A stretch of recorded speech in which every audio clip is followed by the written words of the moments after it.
আসসালামু আলাইকুম, আমি Kaushik.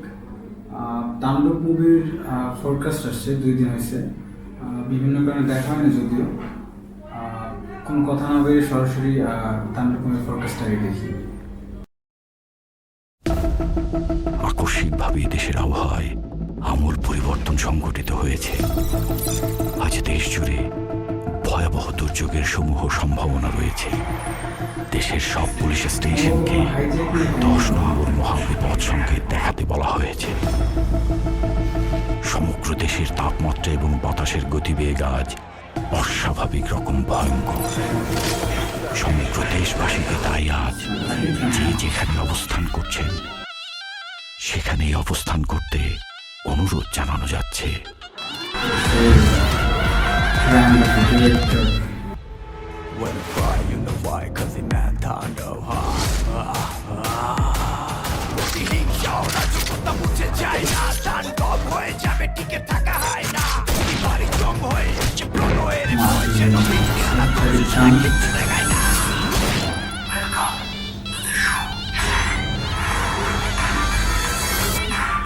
Welcome to the show.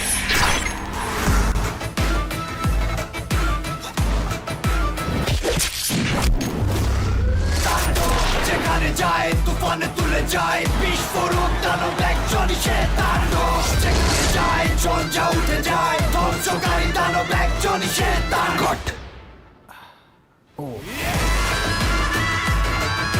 আচ্ছা, তো এই হচ্ছে তাণ্ডবের ফোরকাস্ট। খুব ডিটেলসে কিছু দেখানো হয় নাই।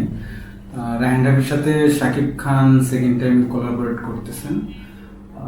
ভালো কিছু হবে অবশ্যই, সেটা তো টিজার বা ফোরকাস্ট দেখে বোঝা যাচ্ছে। বিজিএমটা তো অসাধারণ, বাংলা সিনেমায় এরকম বিজিএম আসলে আশা করাই ভুল।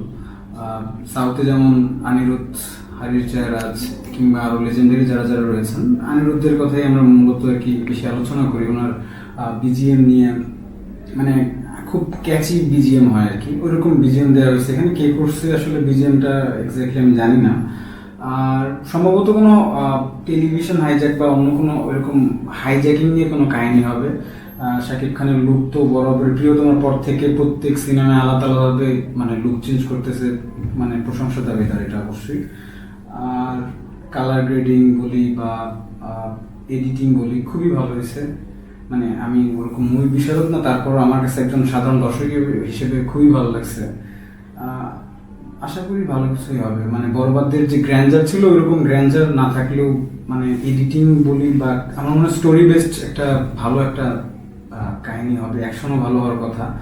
শাকিব খান রায়হান রাফি দুজনেই বলছে যে তাণ্ডব আসার পরে আসলে তুফান মনে হবে না, কিছুই না, তাণ্ডব এরকম পর্যায়ে হবে। আশা করি ঈদুল আজহায় দেখা হবে, দেখা যাক। Thank you.